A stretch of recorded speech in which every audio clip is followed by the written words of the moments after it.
Hi everybody, Missy Lilja here with Happendance Moments, and today we are going to talk about the innovators, the mid-20th century leaders in concert modern dance. And we'll start out with Martha Graham. She lived from 1894 to 1991. And her style is called the Graham technique, and it is based on contract and release. It reshaped American dance, and it is still taught worldwide. I was so fortunate to study with Peter Sparling while I was an undergrad who taught Graham technique. I was lucky enough also to perform a Graham work called Panorama in concert with the Graham Company, and it changed my life. So I am not a certified Graham teacher, but very highly influenced by that technique. Then we also have other mid-20th century leaders such as Jose Lamone.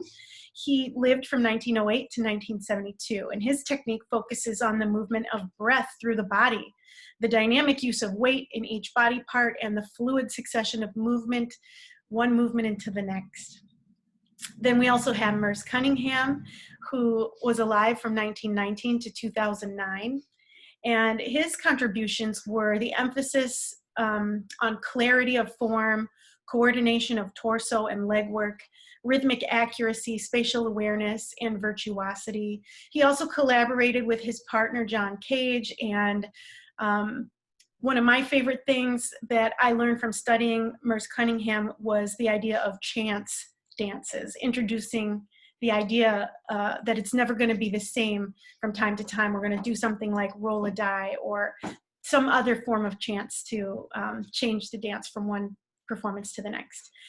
Then we also had Paul Taylor. He was alive from 1930 to 2018.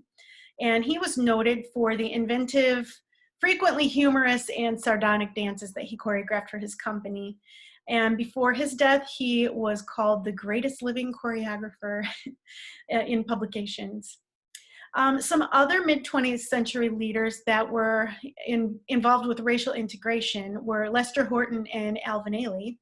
So Lester Horton lived from 1906 to 1953. He developed a modern dance technique based on Native American dances, anatomical studies, and other movement influences, and established the Lester Horton Dance Theater, one of the first permanent theaters dedicated to modern dance in the United States, in Los Angeles in 1946. It closed its doors in 1960.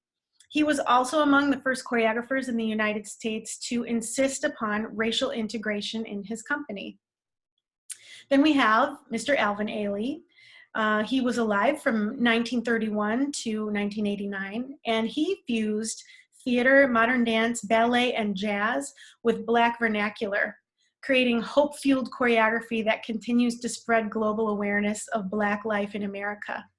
Ailey's choreographic masterpiece, called Revelations, is recognized as one of the most popular and most performed ballets in the world. And you should check it out. You can find it online, but if you ever get a chance to see the Ailey Company in person, you should do it. You should do it, and hopefully you get to see Revelations and experience that in person. Something interesting too is that Ailey was one of Lester Horton's dancers, and the Horton Dance Company and Alvin Ailey American Dance Theater really had a lot to do with each other. So yeah, next time we're going to talk a little bit more about the experimental leaders of the later 20th century, and I look forward to seeing you then. Thanks a lot.